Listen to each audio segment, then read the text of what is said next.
మీలో చాలా మందికి వడ్డీ లెక్కలంటేనే చాలా భయం. సో అలాంటి వడ్డీ లెక్కల్ని మైండ్ క్యాల్కులేషన్స్ తోటి వితౌట్ పెన్ అండ్ పేపర్ లేకుండా ఏ విధంగా చేయాలో ఈ వీడియోలో చెప్పే ప్రయత్నం చేస్తాను. ఇది కేవలం వడ్డీ లెక్కలు ఏ మాత్రం కూడా రానటువంటి వ్యక్తుల కోసం మాత్రమే. చాలా మంది మన ఊర్లో పెద్దవాళ్ళు ఇలా క్వశ్చన్ వేస్తే అలా ఆన్సర్లు వడ్డీ లెక్కలు చేస్తూ ఉంటారు. కానీ చాలా మంది చదువుకున్నటువంటి విద్యార్థులకి వడ్డీ లెక్కలు ఎలా చేయాలో ఇప్పటికీ తెలియదు. బట్ దానికోసం కొంత బేసిక్ ఇన్ఫర్మేషన్ ఇచ్చేటువంటి ప్రయత్నం చేస్తున్నాను. ఇది మీరు క్యాల్కులేటర్ లో చేయొచ్చు, లేదా ఈజ్గోల్ PTR/100 అనేటువంటి ఫార్ములాస్ తోటి చేయొచ్చు. ఇక్కడ అసలు 100 రూపాయలు అనుకోండి సపోజ్, ఓకేనా? సో ఇక్కడ నేను నెలకు మాత్రమే రేట్ ఇస్తున్నానండి, సంవత్సరానికి కాదు, గుర్తుపెట్టుకోండి. నెక్స్ట్ వడ్డీ అనేటువంటిది ధర్మ వడ్డీ అండి. జనరల్ గా మన ఊర్లలో ఏం చేస్తారంటే 2 రూపాయల వడ్డీకి ఇస్తూ ఉంటారు. అఫ్ కోర్స్ అంతకంటే ఎక్కువనే ఇస్తూ ఉంటారు, బట్ నేను కన్సిడరబుల్ గా మనం 2 రూపీస్ తీసుకునేటువంటి ప్రయత్నం చేస్తున్నాను. సో ఇప్పుడు 100కి నెలకి 2 రూపాయల చొప్పున అయితే గనక సపోజ్ ఇక్కడ నేను ఇంకొక 0 పెంచాను అంటే ఇక్కడ 1000 రూపాయలు చేశాను. అప్పుడు ఇదేమవుతుంది, ఇక్కడ ఇంకొక 0 పెరుగుతుంది, 20 రూపీస్ అవుతుంది, రైట్? సపోజ్ ఇక్కడ నేను ఇంకొక 0 పెంచాను అంటే 10,000 రూపీస్ అయింది. ఇక్కడ ఏమవుతుంది, ఇంకొక 0 పెరుగుతుంది, 200 రూపీస్ అవుతుంది, రైట్?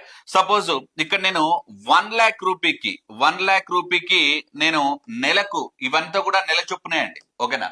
సో ఇక్కడ ఇంకొక 0 కూడా పెరుగుతుంది, ఎంత అంటే 2000 రూపీస్. ఇది బాగా గుర్తుపెట్టుకునేటువంటి ప్రయత్నం చేయాలి. 1 లక్ష రూపాయలకి 2 రూపాయల చొప్పున వడ్డీ అయితే కనుక 2000 రూపాయలు అవుతుంది. ఒకవేళ 1 రూపాయి అయింది అనుకోండి 1000 రూపాయలు అవుతుంది, సింపుల్. సపోజ్ 4 లక్షలకి 2 రూపాయల వడ్డీ అన్నాడు అనుకోండి. ఇప్పుడు ఇంత ముందు ఏం చెప్పాను నేను, 1 లక్షకి 2000 రూపాయలు, 1 లక్షకి 2000 రూపాయలు, ఓకేనా?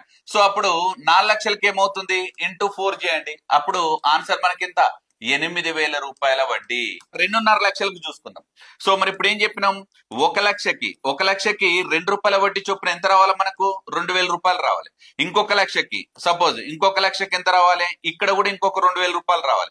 కానీ ఇంక ఎక్స్ట్రా ఇంకేముంది, 50,000 మాత్రమే ఉన్నది, 50,000 మాత్రమే ఉన్నది. 50,000 కి ఏం రావాలి, ఇక్కడ 1000 రావాలి. సో మొత్తం కలిపితే ఎంత అన్నట్టు ఇక్కడ 5,000. ఇలానైనా చేయొచ్చు. లేదు అంటే కనుక మనకు లక్షకి ఎంత, 2,000 రూపాయలు. మరి 2.5 కి ఎంత అంటే 2.5 lakhs కి ఏం చేస్తాం మనం, ఈ విధంగా క్యాల్కులేట్ చేసుకున్నా సరే మనకు 5,000 రూపీస్ అనేటువంటిది ఆన్సర్ వస్తుంది. 5,000 రూపీస్ అనేది ఆన్సర్ వస్తుంది. సో ఇప్పుడు మీరేం చేస్తారంటే 5 లక్షల రూపాయలకి 2 రూపాయల చొప్పున ఒక నెలకు అయ్యేటువంటి వడ్డీ ఎంత అనేటువంటిది కింద కామెంట్ సెక్షన్ లో తెలియజేసేటువంటి ప్రయత్నం చేయండి, రైట్? సో ఈ వీడియో మీకు నచ్చినట్లయితే లైక్ చేయండి, షేర్ చేయండి, కామెంట్ చేయండి, అండ్ మన యొక్క ఛానల్ ను ఖచ్చితంగా ఫాలో అవ్వండి. Thank you so much.